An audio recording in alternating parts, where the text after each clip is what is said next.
ลาลุงเลยเนาะเปิดคลิปมาอีกวันนี้ก็พบพ่อกันอยู่ทางเพื่อนบุญเด้อพี่น้องเนาะเป็นงานพี่น้องเนาะงานบุญตอนแรงพี่น้องเนาะมาพาน้องซิมมาแล้วก็มานั่งน้ำโมน้ำพวกสักหน่อยทางเพิ่นพาเพิ่นเมื่อนอนพี่น้องเนาะกับทักทายสบายดีกันตอนแรงๆเด้อเนาะมาพบมาพบกันทางงานเพื่อนบุญนี่เนาะพาเด็กๆมาเลาะก่อนเลาะเบิ้งแล้วกันฮะเลาะซื้อไรบ่ได้ซื้อเอ้าซื้อไอเตอร์ซื้ออะไรขนาดกินบ่กินเคยเตอร์บ่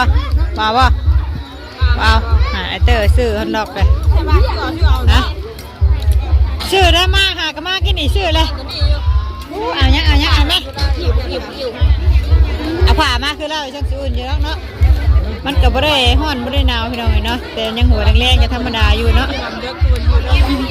ถ้ามันเด็กพอได้เนาะจังหนาวตอนนี้ก็ธรรมดาพี่น้องเนาะสิมีการค้าขายครบงั้นพี่น้องเนาะตอนแรงๆแบบนี้เนาะเอามากะแรงๆเนี่ยเนาะ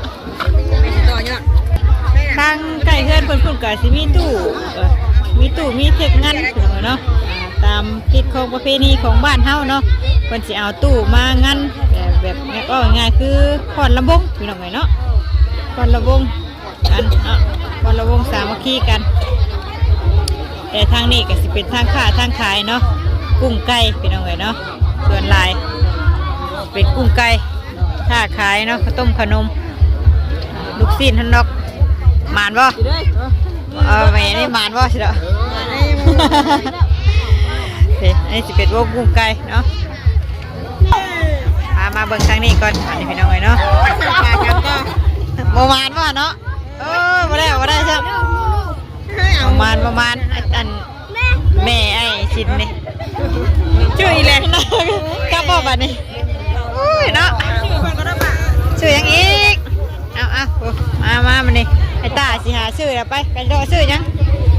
ไปเบิ่งไปอยากได้ยังก็ซื้อกินก่อนแล้วจะไปนั่งทั้งตุบฟังผ่านเนาะพาเด็กๆหาเลาะซื้อก่อนเนาะตอนนี้ก็ได้นั่งเอาบ่ลูกผมกับประมาณเลยนี่ผมเปียกซาหัวบ่เอาไป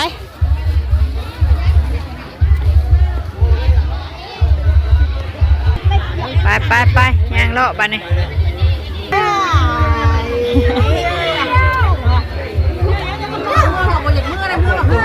กำลังม่วนเนาะกำลังม่วนไปสิเมื่อเลยเนาะไปไปพอดได้เปิดเพลงอยู่น่ะไปเฮากับไปทางผู้ใดทางตูบผู้ใดเนาะเดี๋ยวจังอันนั้นไปเบิ่งเจ้าคนอยากไปยังนะอยากไปเบิ่งพาเพิ่นเบิ่งเลาะมาทางนี้กัน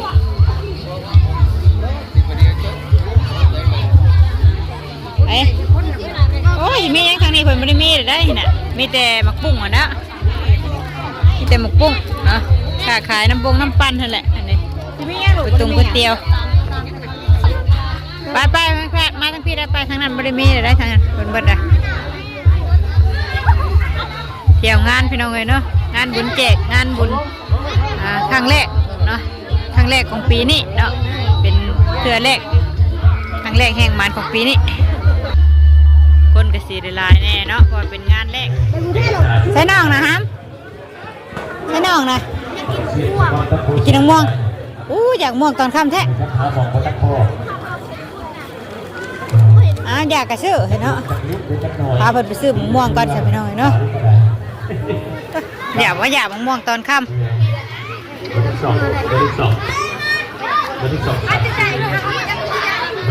ใช่น้องนะลูก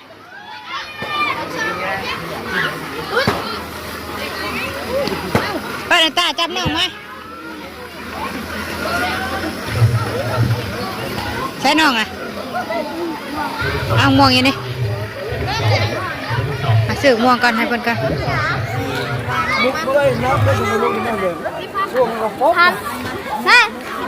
10,000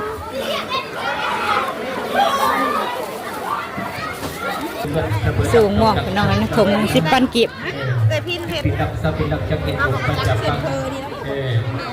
ค่าซาวขายแล้วแต่ผู้สิขายพี่น้องเลยเนาะแล้วแต่ผู้สิขาย เนาะขายหยังก็ขายแล้วแต่มีหยังก็ขายไปอันนี้คือสีมะม่วงน้องซิมเพิ่นซื้อมะม่วงถุงนึงเนาะกัวมีให้น้องน้ำเล่นไปไสไปแล้วป่ะคนหลายพี่น้องเนาะคนแบบเดินห้อมเนาะเดินห้อมแล้วก็คนมาเต้ามาโฮมกันเดินเพิ่นกระสีมห้อมแน่มันก็คือคนหลายเนาะอันนี้ก็ไปกันเดินจังหน่อยเด้อยายเด้อ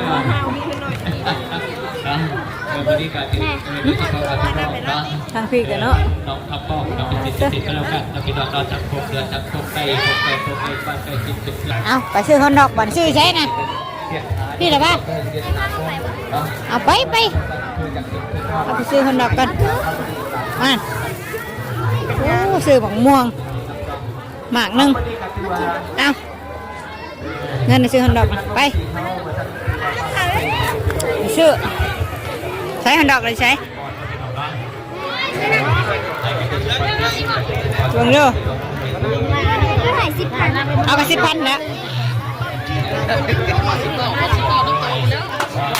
อันนี้แม่ซื้อดอกก็ใช้ไปซื้อพาเพิ่นมาซื้อลูกศิษย์เพิ่นดอกไปตรงนั้นเนาะไปได้ไหมซื้อหนึ่งก็ซื้อ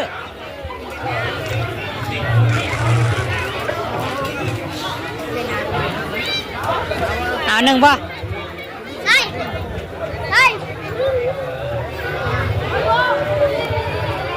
ซื้อฮอนดอกไปตักใส่เลยตาไปทางไหนแล้วหิบร้านไปซื้อดอกไปมาเที่ยวงานบุญงานแรงๆยังไงเนาะคือสิพากันนั่งอยู่ทั้งตุกทั้งฟางคนแหละเนาะอีกเด็กตั้งหน่อยจังเมื่อเอ้าอย่างนอนไว้แท้อันนี้ทางสิมีว่าอย่างเมื่ออยากนอนหัวเนาะตะเก่ากันนอนแต่หัวแรงพี่น้องเนาะตอนนี้ก็เป็นเวลา2 ทุ่มเนาะหากระ2 ทุ่มนึง8 โมงท่านในพอนอนใช่ไหม เก่าเขาก็ได้นอนไปกว่าผลิต ไปไหนไม่ไปซื้อนะขายยังไงฮะเป็นยังมีคนเด้อคนหลายพี่น้องเนาะเพราะว่าเป็นงานแรกนะงานแรกของปีนี้คนก็เลยคนอยากหลายๆแน่เนาะเบิดแล้วเหรอเนาะถ้ามือใหม่ผุดแล้วบัดนี้มือใหม่อีกต่อไปอีกผุดแหละมีอีกเนาะตอนมื้อนี้ก็ตักบาตรตอนเช้าก็แล้วพี่น้องเนาะให้ลูกบานไหมไปยังไปเอาอยู่นี่ยังมาเอาเลือกเอายังเด้น่ะไปยังไปเฮ้ยเอายังนะดอกตัวใดเอาอันนั้นนะอันดอกสีแดงนี่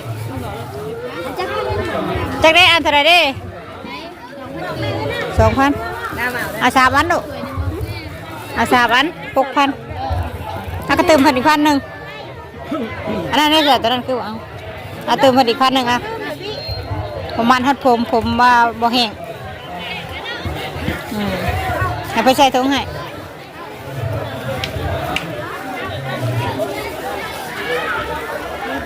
ปลาหมึกกับบ่กล้าจับเลยแพงเนาะ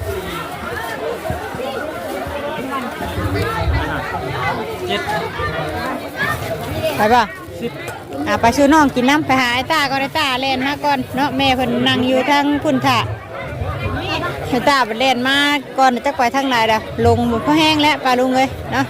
หาร้านอีกแล้วจักแล้วมาจักยี่ใส่แหละจักยี่ใส่ไปย่างไปบ้างหาร้านก่อนรอบุกก่อนคนพี่น้องเอ้ยคนหลายขนาดสุดทางเลยพูดเพื่อนเพื่อนก็อยู่ไกลๆพี่น้องเนาะเต็มทางเต็มถนนเลยนี่คือสีทางเป็นห้อมเนาะเขาเพื่อนเพื่อนซอยเป็นซอยเขาเพื่อนเพื่อนพี่น้องเป็นห้อมทางไปพุ่นเพื่อนเพื่อนอยู่ไกลเนาะตั้งตู้อยู่พุ่นตั้งตู้เพื่อนตั้งอยู่พุ่นไปยังนี่จอยนะบอกป้าเราหาอยู่ กุ้งไก่หลายพี่น้องเนาะแต่ว่าทางเฮาก็บ่เคยลงจักเทื่อบ่เคยดินจักเทื่อพี่น้องเนาะเห็นแต่คนอื่นดินก็เบิ่งเพิ่นอยู่เนาะแต่ว่าบ่ได้ เล่นไล่กันได้ไหม ลิ้นบ่ได้ลงบ่เคยเฮ็ดจักเทื่อเนาะเปิดตู้เลยพี่น้องเนาะไปย่างเขาไปมาพี่น้องมาดินน้ำกันเนาะดินบุญน้ำกันตัดภาพมาทางกองบุญพี่บ้านในพี่น้องเนาะมีกองบุญอยู่1กองพี่น้องเนาะคนกายอายุยังน้อยอยู่ได้พี่น้องเนาะนี่กายเพิ่นเนาะเสียชีวิตไปได้ประมาณ3 ปีปลายแล้วพี่น้องเนาะผู้คนก็มามูอยู่เนาะหลังไหลมามูตอนแรกน้ำแน่ตอนเช้าน้ำแน่เนาะมูทันเบิดเนาะทางบ้านเพิ่นก็ประกาศเสียงดังอยู่พี่น้องเนาะวันนี้ก็เฮาอยู่ทางตุพี่น้องมาทางตุผู้คนก็สินั่งอยู่ทางโต๊ะทางเต็นท์พุ่นหลายเนาะแต่ว่าทางตุพี่ก็บ่ค่อยมีหลายปานใดพี่น้องเนาะประมาณนี้เลยเนาะกองบุญอยู่1กองนี่ของคนอวยพรชัยสังเกตเนาะเวลาทานโลหัวก็ได้พบไข่พอมีมุตะล่ำตะรวยนิ่งเดินไปด้วยเจ้าพบใจทางพ่อบ้านเพิ่นก็กล่าวจบพิธีเนาะเพิ่นเปิดงานเนาะก็สิได้เปิดตู้ครบงานตลอดแจ้งพี่น้องเนาะตามฮิตของประเพณีของบ้านเฮาเนาะถ้าเฮ็ดงานบุญงานดองเนาะก็สิจ้างลำวงเพิ่นมาตู้เพิ่นมาเนาะให้คนชาวบ้านนี่แหละพี่น้องเนาะมาคบกันมวนซื่นเนาะมาพอดระวงกันเนาะที่ได้ปฏิบัติจัดปฏิบัติของป่าเขาประชาชนที่ต่อเนื่องและการกันติมกันบนกันซื่นกับพอดในการให้พอดจบกับงามพอดเป็นระเบียบเรียบร้อยเราพี่น้องเนาะเพราะว่าพอดีกับอีกใช้ทั้งพวกพี่น้องประชาชนการมาจากหลายบ้านหลายบ่อนหลายเมืองเราพี่น้องเนาะท่านเราพวกพี่น้องประชาชนต้องเข้าใจเอาก็ถือว่าขอประเทศทางทหารในบ้านเราพี่น้องเนาะเอาปฏิการที่ได้พาผมไปเป็นรองประธานเข้าสู่น้ำมงสามัคคีลำแหลกแขกบ้านรอบเปิดระวงสามัคคีแหละพี่น้องเนาะ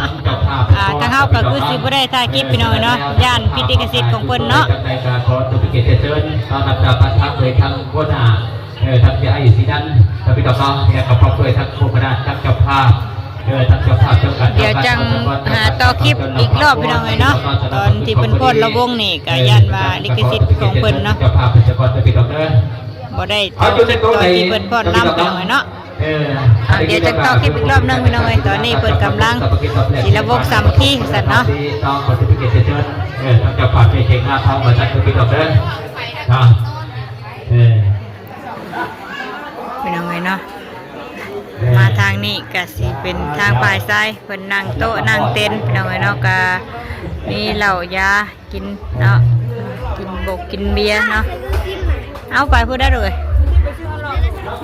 พี่น้องเนาะยามค่ำยามคืนกันบ่ได้อยู่บ่ได้เศร้าพี่น้องเนาะคนมาผ่อนมาแอนกะให้เก็ตในตะเว้นเนาะให้ในตะเว้นมาเก็ตเอาไปยายใส่โต๊ะใส่ตั้งให้หมู่เพื่อนได้อันเก็ตได้กินเนาะนี่ก็ต้มขนมได้นี่เนาะแล้วนี้ในตะเว้นอีกเดี๋ยวตัดภาพมาอีกวันนี้เนาะมีข้าวเปียกเส้นมาต้มกลางดึกพี่น้องเลยนะต้มสูปีสูน้องกินปูมาร่วมงานในงานบุญมื้อแรงนี่แหละเนาะ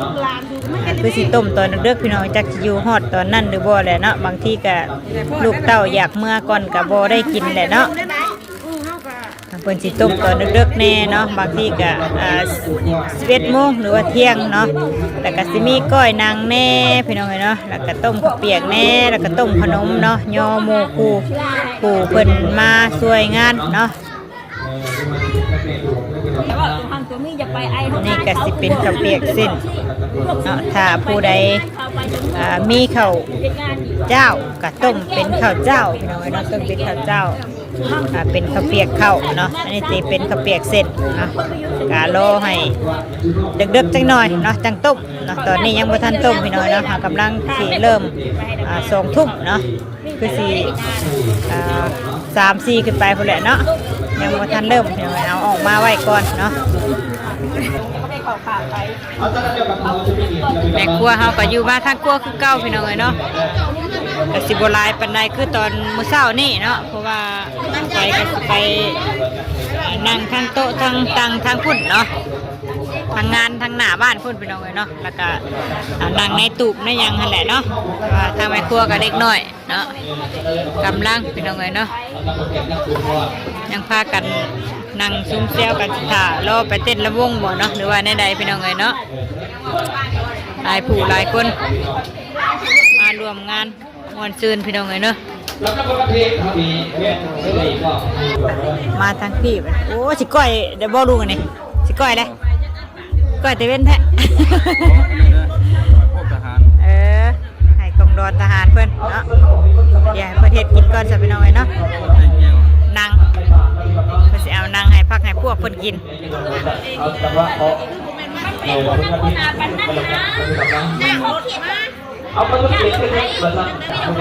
ให้พักให้พวกเพิ่นกินเองอันนี้เนาะเฮาบ่ได้เกี่ยวกับเพิ่นดอกพี่น้องเอ้ยเนาะเปิดไฟฉายเพิ่นได้ก่อนหน้าที่ของเฮาก็ยังบ่ทันเฮ็ดเนาะแน่แจ่วแน่แจ่ว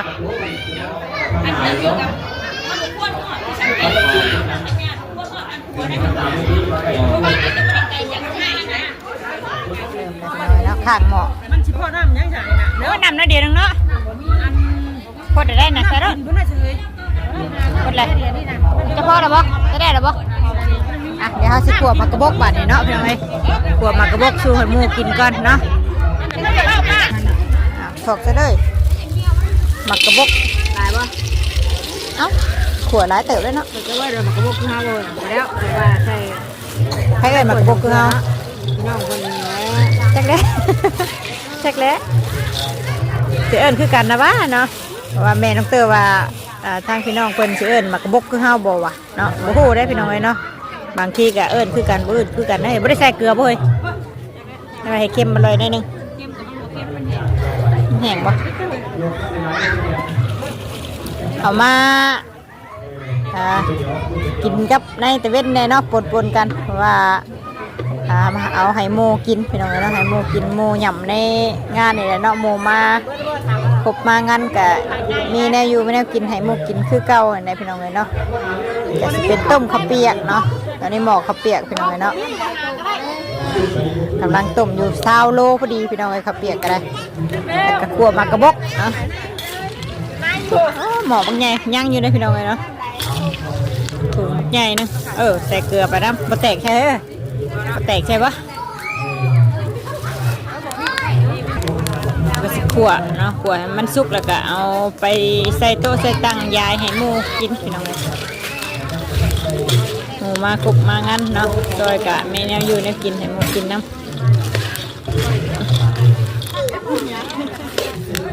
ยังเอา2 หม้อพอเลยไรขวด2 หม้อพอเลยแล้วเลย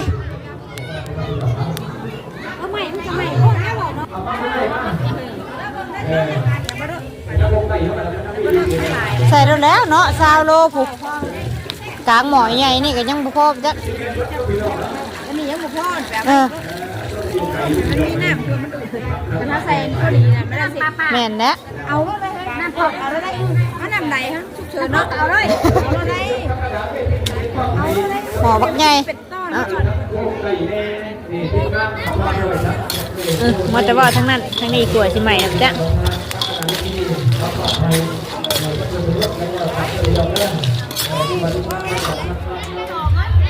ฮะเค็มอันน่ะเอ้าว่าชิมเหมือนกันแซ่บแล้วก็แซ่บเนาะหลายคนแล้วก็มูว่าแซ่บแล้วก็แซ่บแหละต้มกระเปียกมูว่าแซ่บแล้วก็แซ่บหม้อใหญ่ใหญ่หน่อยเนาะฝนตกพี่น้องเอ้ยเนาะเป็นงานแรกกับฝนตกซ้ำนะปล่อยมาบัดในพี่น้องเอ้ยเนาะในเวลาเขาเปียกพอดี10 โมงกลางคืนพอดีพี่น้องเอ้ยเนาะ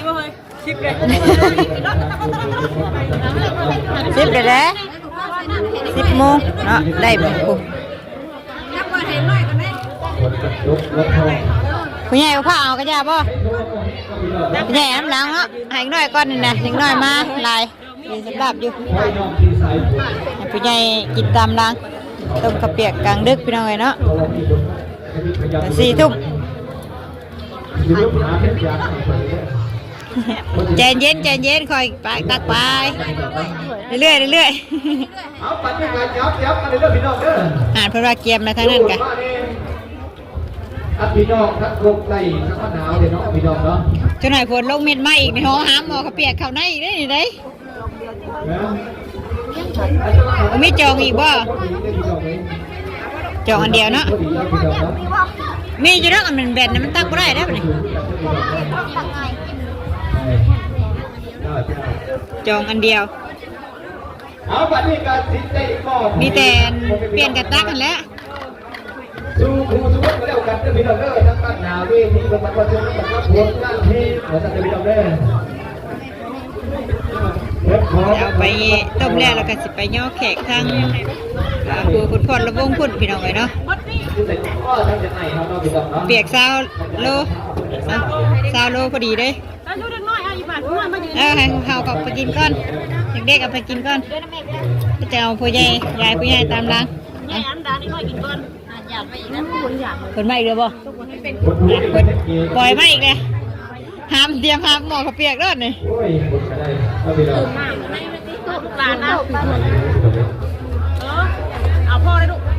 เอาใส่พี่น้องไว้เนาะเดี๋ยวกาเกียม